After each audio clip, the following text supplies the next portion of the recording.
voir ensemble un moyen de calculer les intégrales, une technique qui s'appelle l'intégration par parties.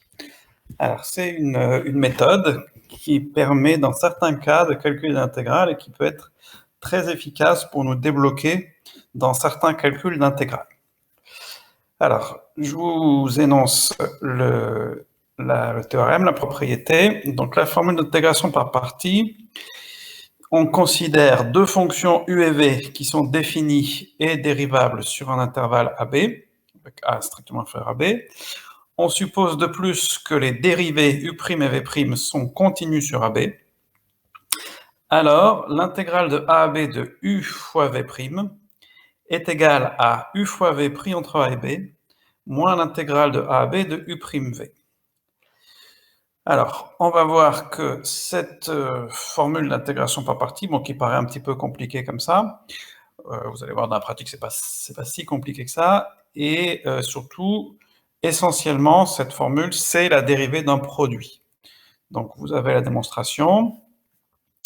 Les fonctions u et v sont dérivables sur l'intervalle AB, donc la fonction u fois v est aussi dérivable sur AB, et d'après la formule de dérivée d'un produit, la dérivée de u fois v, c'est u'v plus uv'. Donc je réécris ça en isolant uv'. Donc du coup, alors je prends le pointeur, voilà. Donc du coup, uv' ici, si je l'isole, il est égal à uv le tout prime moins u'v. Donc c'est ce qu'on a écrit ici. Du coup, ensuite, comme toutes les fonctions uv, u'v' sont toutes continues, il en est de même des produits. Donc on peut bien calculer les intégrales. Et l'intégrale de a à b de uv', eh bien je remplace uv' par son expression qu'on a trouvée ici. Donc c'est l'intégrale de u fois v le tout prime de x, moins u' de x, v de x. Par linéarité de l'intégrale, cette intégrale d'une différence, je peux en faire la différence des intégrales. Donc ça donne l'intégrale de a à b de uv', moins l'intégrale de a à b de u'v. Or, uv', par définition, c'est la dérivée de uv, ce qui revient à dire que uv est une primitive de uv le tout prime. Donc cette intégrale, là, intégrale de AB de uv le tout prime, ça se calcule facilement. Par définition, c'est uv pris entre A et B. Et ça, c'est exactement la formule d'intégration par partie. Donc cette formule d'intégration par partie, ça n'est rien d'autre que la formule de dérivée d'un produit écrit un peu différemment. Alors, quand est-ce que ça va être intéressant, la formule d'intégration par partie? Pour que la formule d'intégration par partie soit intéressante, il faut trois choses. Bon, déjà, il faut que la fonction qu'on cherche à intégrer, uv', on ne sache pas trouver une primitive autrement. Évidemment, si vous savez déjà trouver une primitive de cette fonction par d'autres moyens, inutile d'aller chercher la formule d'intégration par partie. Deuxième condition, c'est que la fonction qu'on cherche à intégrer soit bien de la forme u fois v', c'est-à-dire que ce soit le produit de deux fonctions, une fonction u qu'on va savoir dériver, ça ne pose pas trop de problème en général, mais une fonction de la forme v', c'est-à-dire une fonction qu'on reconnaît comme étant la dérivée d'une certaine fonction v. Et enfin, ça sera intéressant seulement si la nouvelle intégrale que vous allez obtenir est plus simple à calculer que l'ancienne. Qu'est-ce que je veux dire par là? C'est qu'en fait, quand vous regardez la formule d'intégration par partie, on a ici une intégrale à calculer, l'intégrale de a à b de uv'. Et ça, on dit que c'est égal à le produit fois v' entre a et b, bon ça ne posera pas de problème à calculer, moins une autre intégrale, l'intégrale de u'v. Donc, pour que cette formule d'intégration par partie soit intéressante, il faut que cette seconde intégrale, là, l'intégrale du v, soit plus facile à calculer que uv'. Évidemment, si vous obtenez quelque chose de plus compliqué, ça n'a pas beaucoup d'intérêt. Donc, en gros, l'idée de l'intégration par partie, ça n'est pas de donner une formule qui, tout de suite, vous donne la valeur d'une intégrale, mais c'est une formule qui permet de remplacer le calcul d'une intégrale par le calcul d'une autre intégrale, dont il faut espérer qu'il soit plus simple. Alors, je vais vous illustrer ça sur 4 exemples où on va faire un peu le tour de ce qui peut arriver quand on intègre par partie. Alors, premier exemple, vraiment l'exemple le plus basique, l'exemple d'application directe de l'intégration par partie, c'est par exemple l'intégrale de 0 à 1 de x fois exponentielle x. Alors ça, si vous essayez de le faire avec tout ce qu'on a appris jusqu'à aujourd'hui, vous n'allez pas y arriver. Vous n'allez pas y arriver parce que x fois exponentielle x, c'est pas une forme du cours, c'est pas une forme simple, hein, c'est pas la forme u' exponentielle u, parce que là ici le u ça serait x, donc u' ça serait 1, donc c'est pas u' exponentielle u, c'est pas une fonction simple, une fonction de référence, donc ça vous n'allez pas arriver à l'intégrer avec les méthodes qu'on a vues jusqu'à aujourd'hui. Et on va voir que par intégration par partie, par contre, ça va bien se faire. Alors, tout le problème de l'intégration par partie, donc on a un certain produit à intégrer, hein, j'ai x fois exponentielle x. Toute la question, c'est dans la formule d'intégration par partie, qui je vais choisir pour jouer le rôle de u et qui je vais choisir pour jouer le rôle de v'. Donc à un moment, il y a un choix à faire, et évidemment, suivant le choix que vous allez faire, ça peut marcher ou ça peut au contraire vous compliquer les choses. Alors ici, l'idée, vous vous souvenez ce que j'ai dit tout à l'heure, c'est que ça va bien marcher si la dérivée de u est plus simple que la fonction u. Alors vous voyez ici, j'ai deux fonctions, la fonction exponentielle et la fonction qui a x associe x. Bon, la dérivée de l'exponentielle, c'est elle-même, donc elle n'est pas plus simple qu'elle-même. Par contre, la dérivée de x, c'est 1. Et donc 1, c'est plus simple que x. Donc, on a intérêt ici à dériver x et à intégrer, à primitiver exponentielle x. Donc, c'est le choix qu'on va faire. On va poser u, la fonction qui a x associe x, et v', la fonction qui a x associe exponentielle x. Donc, quand on fait ce choix, ça veut dire qu'il faut savoir dériver cette fonction, bon, c'est facile, et il faut savoir primitiver celle-là. Bon, ici, c'est facile aussi, parce qu'une primitive d'exponentielle x, c'est exponentielle x. Donc, si je pose ça, alors u', c'est la fonction constante égale à 1, et v, c'est la fonction exponentielle. Donc, du coup, ce qu'on a fait, c'est qu'on a dit ça, le x, ça va être notre u, dans la formule d'intégration par partie, et l'exponentielle x, ce facteur-là, ça va être le v'. Alors, on dira u mon v, le v', dans ma formule d'intégration par partie. D'accord? Donc, on a quelque chose de la forme intégrale de 0 à 1 de uv'. Et donc, par intégration par partie, ah oui, il faut vérifier les hypothèses, pardon. Donc, u et v sont bien dérivables et les dérivés sont bien continus. Bon, ça, c'est pour la forme parce que dans la pratique, ce sera toujours vrai. Mais bon, ce sont les hypothèses du théorème, donc il faut bien vérifier qu'elles sont exactes. Et donc, par intégration par partie, l'intégrale de 0 à 1 de uv', c'est égal à u fois v. Alors ici, il se trouve que u, c'est la fonction x, et que v, c'est la même chose que v', puisque la fonction v, c'est la fonction exponentielle, donc elle est égale à sa dérivée. Ce ne sera pas toujours le cas, évidemment. Hein. Ici, vous n'aurez pas toujours les mêmes fonctions que là. Là, vous retrouvez u, ça c'est normal, et là, vous trouvez v, qui ici, de façon un peu exceptionnelle, est égal à v'. Donc, c'est égal à u fois v entre 0 et 1, moins l'intégrale de u' fois v. Donc, u' ici, dérivée de x, c'est 1, et v, c'est exponentielle x. Donc, le crochet, il ne posera jamais de problème à calculer. Hein, c'est grand F de B moins grand F de A. Donc ici, quand je remplace x par 1, ça fait E. Quand je remplace x par 0, ça fait 0. Moins, et vous voyez, la simplification, c'est que 1 fois exponentielle x, ça va juste faire exponentielle x. Donc là, j'ai plus vraiment de produit. Et c'est là tout l'intérêt de cette intégration par partie, c'est que j'avais à la base une intégrale avec un produit, et ça je sais bien que je ne sais pas trouver de primitive des produits en général, sauf pour les formes très particulières du cours, mais en général je ne sais pas faire. Et donc, grâce à l'intégration par partie, je peux dériver le x. En dérivant x, il devient 1, et du coup, j'ai plus vraiment de produit. Et ça, maintenant, je sais le calculer. Primitive d'exponentielle x et exponentielle x, pris entre 0 et 1, ça va faire e moins 1. Et donc, vous voyez que e moins e, ça se simplifie. Et au final, il reste juste i est égal à 1.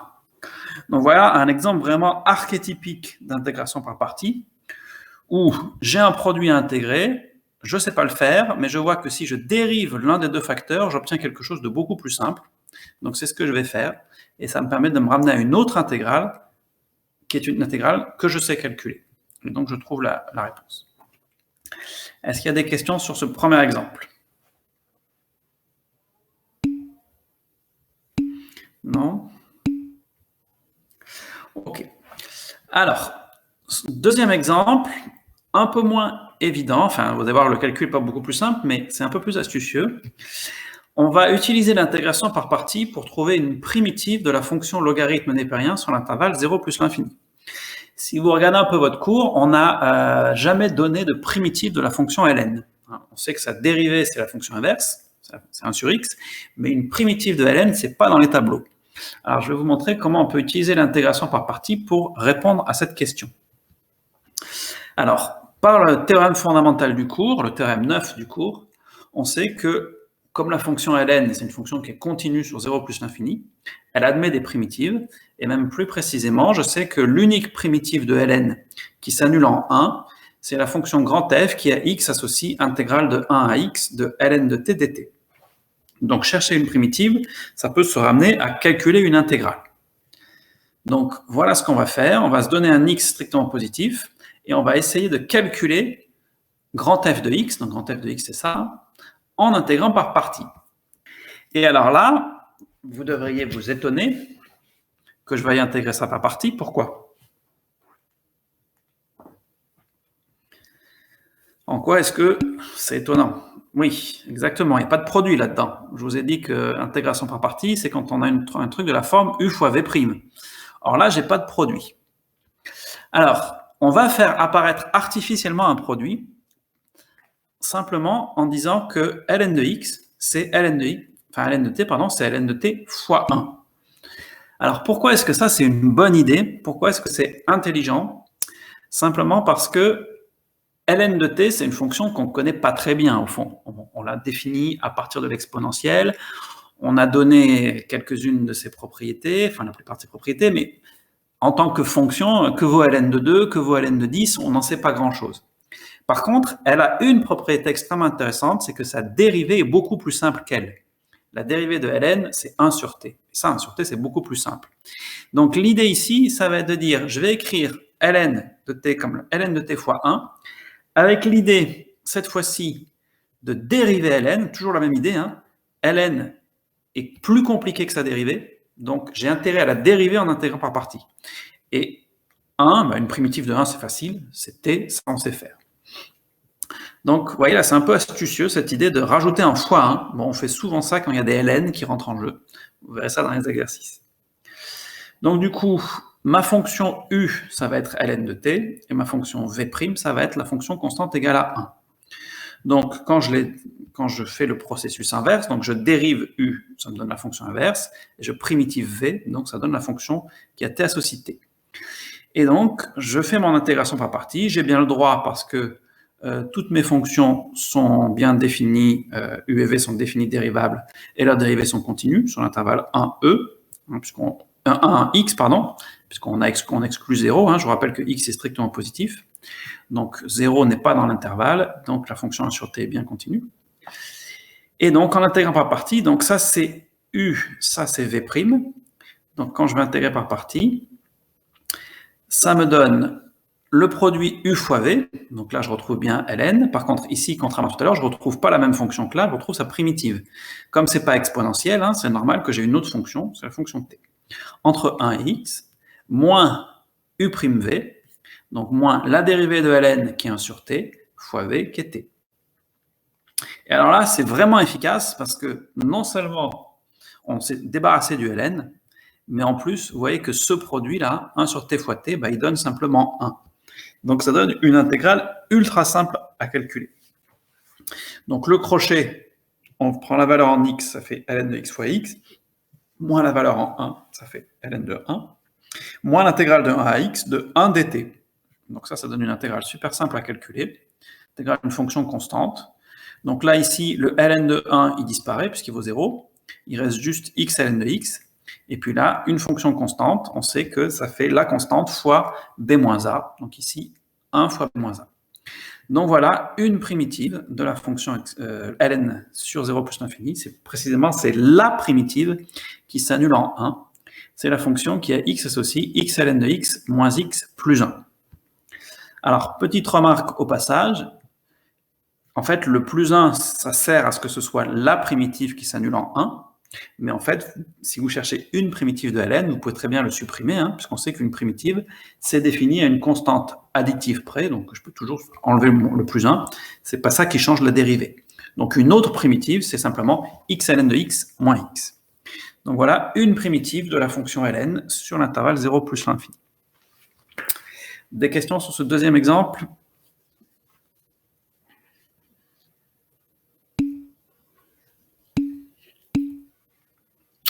Très bien. Alors, on complexifie un peu avec le calcul de j. Alors là, vous allez voir, là, c'est encore un peu plus astucieux. J égale intégrale de 0 à pi de sinus x fois exponentielle x dx. Donc, même chose, on va procéder à une intégration par partie.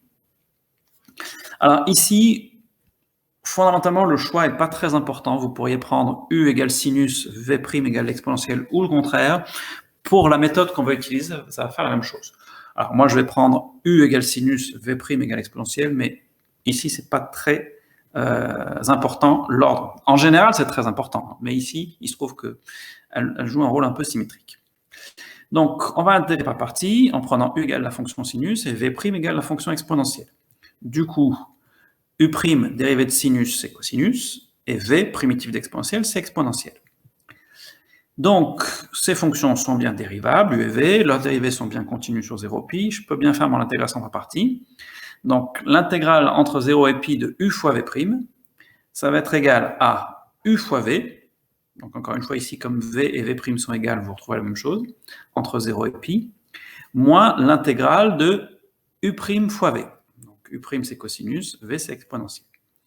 Donc, ça me donne ça. Et puis, comme ici, vous avez sinus de pi qui vaut 0 et sinus de 0 qui vaut 0 aussi, en fait, le crochet va disparaître. Donc, il va rester que cette intégrale. Alors, Élise, quand vous dites qu'en général, c'est très important, c'est parce que certaines primitives sont plus dures à trouver que d'autres. Voilà, c'est ça. L'idée, c'est que en général, dans une intégration par partie, il faut faire le bon choix qui fait qu'on va obtenir une nouvelle intégrale qui est plus simple à calculer. Donc, si vous faites le mauvais choix, vous risquez de vous retrouver... soit vous risquez d'être bloqué parce que vous n'avez pas trouvé de primitive de votre v', là. Vous avez posé un truc égal v', en fait, vous ne savez pas trouver v, donc vous êtes bloqué. Soit vous aboutissez à une nouvelle intégrale qui est encore plus dure que celle que vous avez précédemment. Par exemple, tout à l'heure, on a intégré x exponentielle x. J'ai décidé de dériver x et d'intégrer exponentielle. Si j'avais fait le contraire, si j'avais intégré x, je me serais retrouvé avec du x carré sur 2. Avec du x carré sur 2 fois la dérivée d'exponentielle qui est exponentielle. Donc, j'aurais eu une nouvelle intégrale qui aurait été intégrale de x carré sur 2 fois exponentielle x. Elle aurait été encore plus compliquée que l'intégrale de départ. Donc ça n'aurait pas été un bon choix. D'accord? Donc, il valait mieux que je dérive x et que j'intègre exponentielle. Donc, c'est pour ça que je dis que l'ordre, en général, c'est important. Bon, donc on se retrouve avec cette intégrale j qui est égale à moins intégrale de 0 à pi de cosinus x exponentielle x.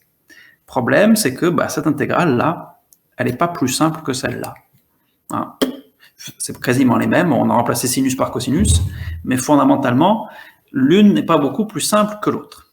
Alors là, l'idée qui fonctionne bien, l'idée qui va nous permettre de conclure, c'est de refaire une intégration par partie. Donc on va faire 2 intégrations par partie successives pour calculer j.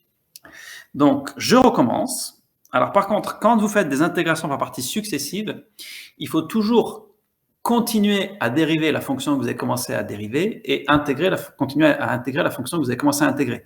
Parce que si vous échangez de rôle en cours de route, en fait, vous allez tourner en rond. Vous allez revenir à l'intégrale de départ. Donc, comme ici, j'ai commencé à dériver u, dans mon premier choix, j'avais posé u égale sinus, u' égale cosinus, il faut que je continue. C'est-à-dire il faut que je dérive là le cosinus. Sinon, si vous faites l'inverse, vous allez retomber exactement sur l'intégrale que vous aviez au début. Et vous n'aurez pas avancé. Donc maintenant, je pose u, la fonction cosinus, et v', la fonction exponentielle. Du coup, la dérivée de u, c'est moins sinus, primitive de exponentielle, c'est exponentielle. Et je fais mon calcul en intégrant par partie. Donc elles sont bien dérivables, la dérivée continue, tout va bien.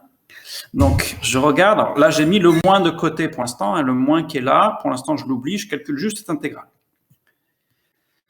Donc l'intégrale de 0 à pi de cosinus x exponentielle x, donc j'ai dit que je prenais u égale cosinus, v' égale exponentielle, donc mon produit u fois v, c'est cosinus fois exponentielle x, moins la dérivée de cosinus, c'est moins sinus, fois la primitive d'exponentielle qui est exponentielle. Alors, ici, le crochet n'est pas nul, parce que cosinus pi, cosinus 0, ça ne vaut pas 0. Et je vais me retrouver avec une autre intégrale, là, plus intégrale de 0 à pi de sinus x exponentielle x dx. Alors, vous avez peut-être l'impression qu'on va tourner en rond, mais vous allez vous apercevoir qu'en fait, non. Donc ici, ça, cosinus pi, ça fait moins 1, donc je me retrouve avec moins exponentielle pi, cosinus 0, ça fait 1, et là, je retrouve l'intégrale j de départ. D'accord? Ça, c'est exactement l'intégrale qu'on voulait calculer au départ, l'intégrale qu'on avait ici. J égale intégrale de 0 à pi de sinus x fois exponentielle x. Donc, c'est bien cette intégrale que je retrouve ici. Alors, n'oubliez pas que dans la diapo précédente, j'avais montré que j, c'est égal à moins l'intégrale de cosinus exponentielle x. Donc, si je réinjecte dans cette égalité, ça me donne que j, c'est égal à moins ce que je viens de trouver. Donc, moins, entre parenthèses, moins exponentielle pi, moins 1 plus j. Donc, j'enlève le moins devant la parenthèse, je change les signes, ça fait exponentielle pi plus 1 moins j. Et donc, j'ai j à gauche et moins j à droite. Je rassemble les j dans un même membre, ça me fait 2j. Et donc, j'ai 2j égale exponentielle pi plus 1. Et donc, en divisant par 2, ça me donne j égale exponentielle pi plus 1 sur 2. Donc, vous voyez, là, en faisant deux intégrations par parties successives, j'ai pas vraiment réussi, en fait, à calculer mes intégrales, mais j'ai réussi à trouver une relation entre l'intégrale de départ et puis elle-même, avec d'autres choses qui apparaissent. Là, en fait, j'ai j égale un truc qui dépend de j et d'autres choses, et j'arrive à en tirer la valeur de j. Alors ça marche bien ici parce que ce qui fait que ça marche, c'est que, bon, déjà, l'exponentielle, à chaque étape, elle reste l'exponentielle, et que la dérivée de sinus, c'est cosinus, mais que la dérivée de cosinus, c'est moins sinus. Donc, en fait, elles ont des dérivées qui vont se ressembler au bout de 2 rangs. Quand je dérive 2 fois sinus, j'obtiens moins sinus. Voilà, donc c'est très particulier sur ce genre d'exemple, ce n'est pas quelque chose qui va se généraliser énormément, mais quand vous avez des intégrales avec des sinus ou des cosinus, bon voilà, parfois en intégrant 2 fois par partie, on arrive à s'en sortir. Donc, vous voyez, quand même, ça c'est un truc, c'est assez malin comme idée, quoi. Il fallait y penser. Est-ce que vous avez des questions sur ce troisième exemple?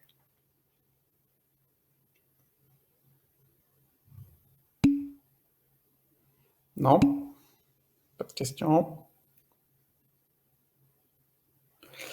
Très bien. Alors, je termine par un dernier exemple pour vous montrer pour vous montrer deux petites astuces de calcul. Une qui n'a rien à voir avec l'intégration par partie, juste une astuce de calcul dans les intégrales qu'on n'a pas encore vues, donc j'en ai profité pour la mettre ici. Et ensuite, une astuce vraiment qui a trait à l'intégration par partie. Alors, dernier exemple, il faut calculer l'intégrale de 0 à e-1 de ln de 1 plus t dt. Donc là, on va utiliser la même astuce que tout à l'heure. On va dire que ça, on va le multiplier par 1 pour faire apparaître un produit.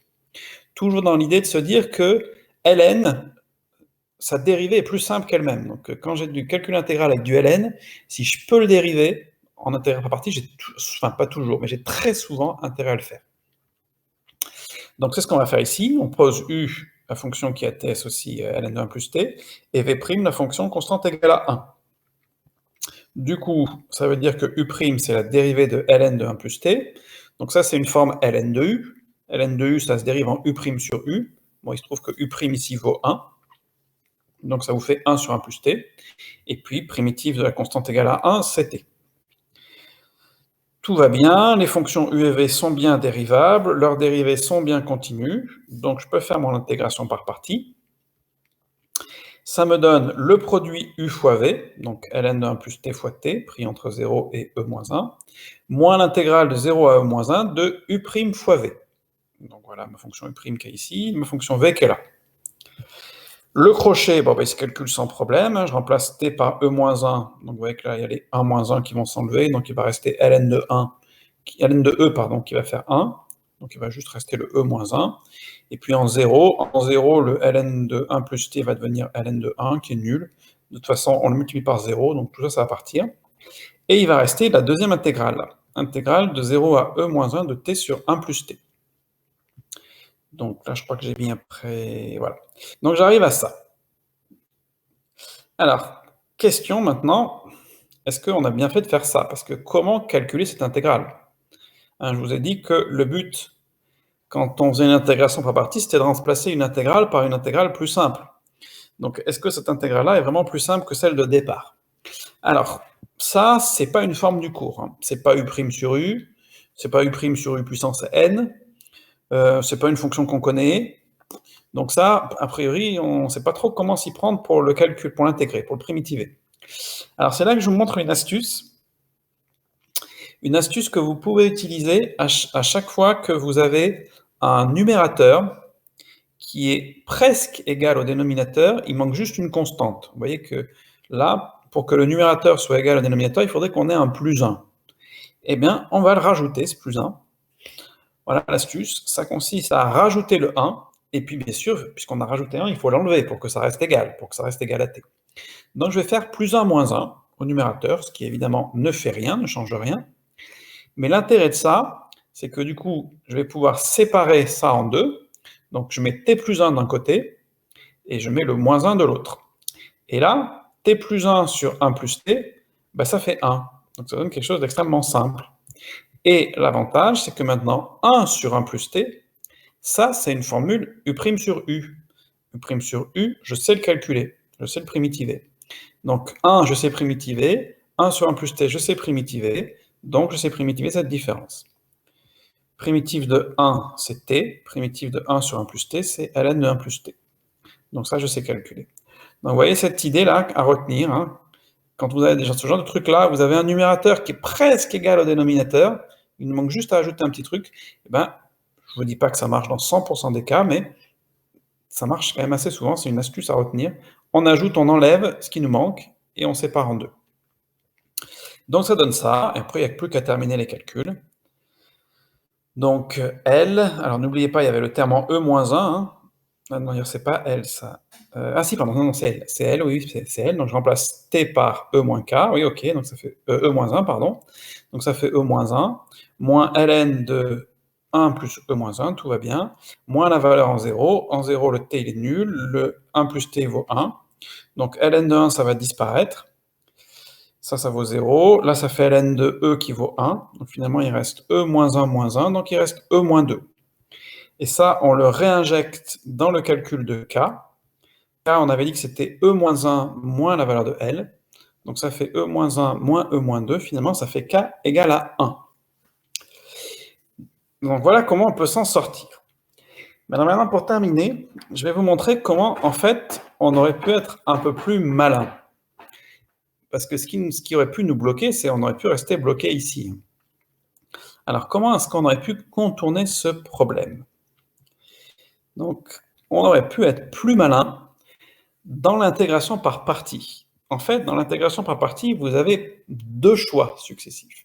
Vous avez un premier choix qui est de choisir qui va jouer le rôle de U, qui va jouer le rôle de V', et vous avez un second choix qu'on utilise assez rarement, mais il faut y penser qu'on a ce choix-là, c'est qu'une fois qu'on a déterminé qui était U', enfin c'est plutôt V' dans le cours d'ailleurs, pourquoi j'ai mis U'?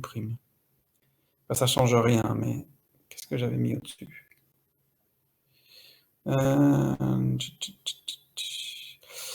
Ouais, c'est plutôt en fait V' qu'il faudrait mettre ici. Donc je corrigerai dans le poly, je mettrai en ligne. Donc notre choix de V' plutôt que de U', hein, on a dit V' égale 1. Donc ça, je ne reviens pas là-dessus. Mais par contre, des primitives de 1, il y en a plusieurs. On a choisi de prendre comme primitive la fonction t, mais une primitive, on peut toujours lui rajouter, si on le souhaite, une constante.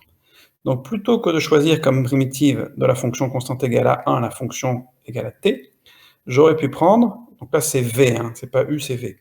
Plutôt que de prendre t donne t, on aurait pu prendre t donne t plus 1. Alors pourquoi ça aurait été plus malin de faire ça? Parce que dans ce cas-là, votre intégration par partie, donc ça c'est la fonction u, ça c'est la fonction v, ça c'est la fonction u', donc là j'y ai pas touché. Mais du coup maintenant, comme j'ai pris pour v non pas t, mais t plus 1, dans cette intégrale, vous voyez que ça va se simplifier.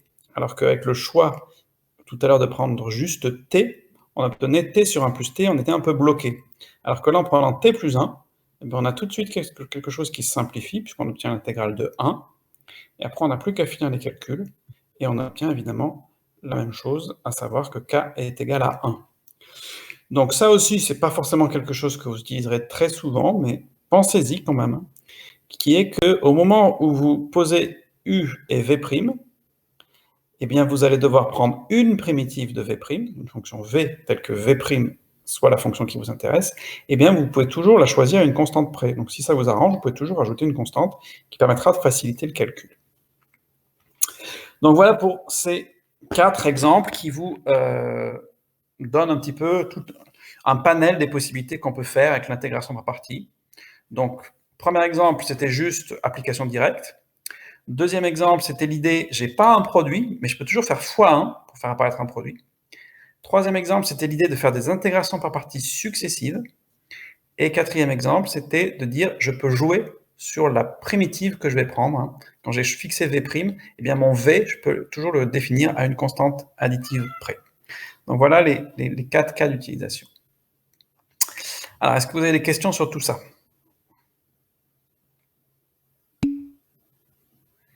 Non, pas de questions.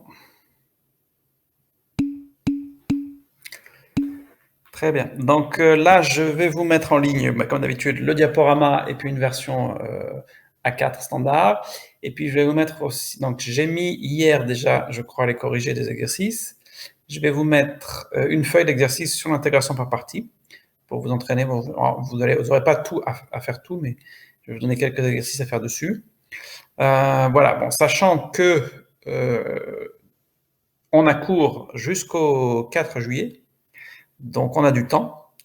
Donc on ne va pas se précipiter, on ne va pas se presser, hein, on va y aller tranquillement. Donc là, je vais prendre mon temps sur l'intégration, parce que c'est quand même un chapitre important. Si on était dans un mode habituel, c'est-à-dire si vous passiez le bac là au mois de juin, on changerait de chapitre la semaine prochaine. Mais là, on va y aller tranquillement, on va encore continuer un petit peu. D'autant plus qu'il nous reste 3 chapitres à faire et que parmi les 3 chapitres qui restent, 2 de ces chapitres, ça utilise le calcul intégral. Donc voilà, autant qu'on prenne bien notre temps pour être au point sur le calcul intégral. C'est aussi pour ça que je vous ai redonné des calculs de primitives à faire. Voilà, donc je pense qu'encore toute la semaine prochaine, on va faire du calcul intégral. Et puis on commencera le nouveau chapitre la semaine suivante. Est-ce que vous avez des questions, sinon d'ordre plus général par rapport au cours?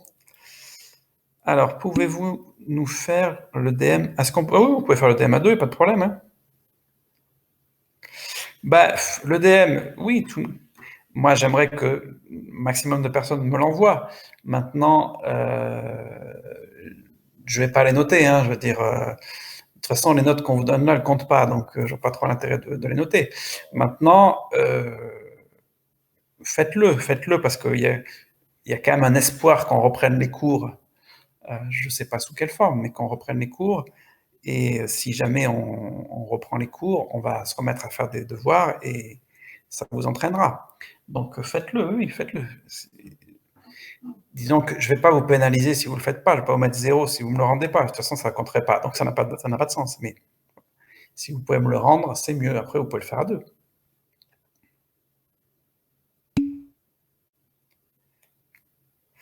Si on reprend les cours, je ne sais pas du tout ce qu'on va faire. On verra, ça dépend dans quelles conditions on reprend, parce que là, c'est pas très clair pour l'instant. Hein. Là, on nous parle de reprendre à 15 par classe, on ne voit pas trop comment on peut faire au lycée. On ne sait pas trop comment ça va se faire, donc on verra. Est-ce qu'on va pouvoir reprendre? Dans quelles conditions? Est-ce que oui, en plus, ce sera que les gens qui veulent bien venir, donc bon, on verra. Comment ça se passe?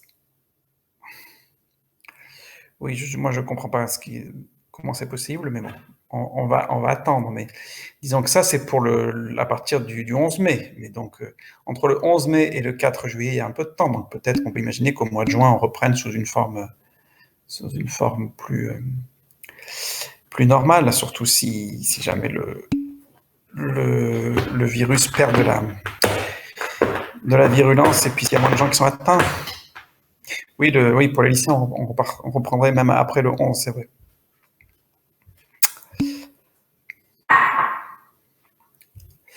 Voilà, donc l'EDM, efforcez-vous de le faire. et de me l'envoyer, même si vous ne faites pas tout, m'envoyer un minimum, quoi. Est-ce qu'il y a d'autres questions?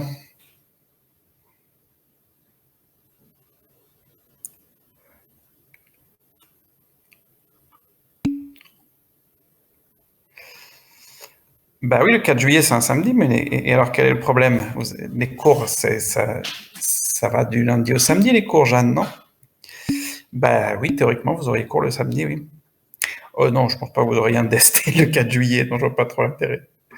Donc si c'est une semaine de DST, vous n'aurez pas cours. Enfin, peut-être que vous n'aurez pas cours du tout, hein. Mais bon, voilà. Disons que d'un point de vue légal, les cours s'arrêteront le 4 juillet.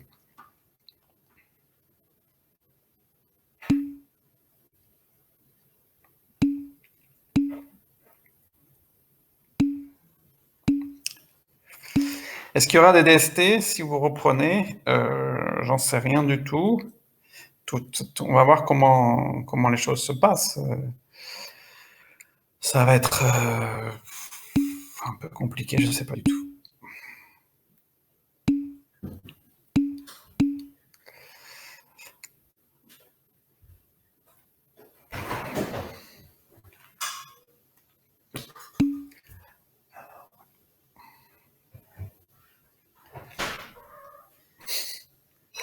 D'autres questions par rapport au cours de maths?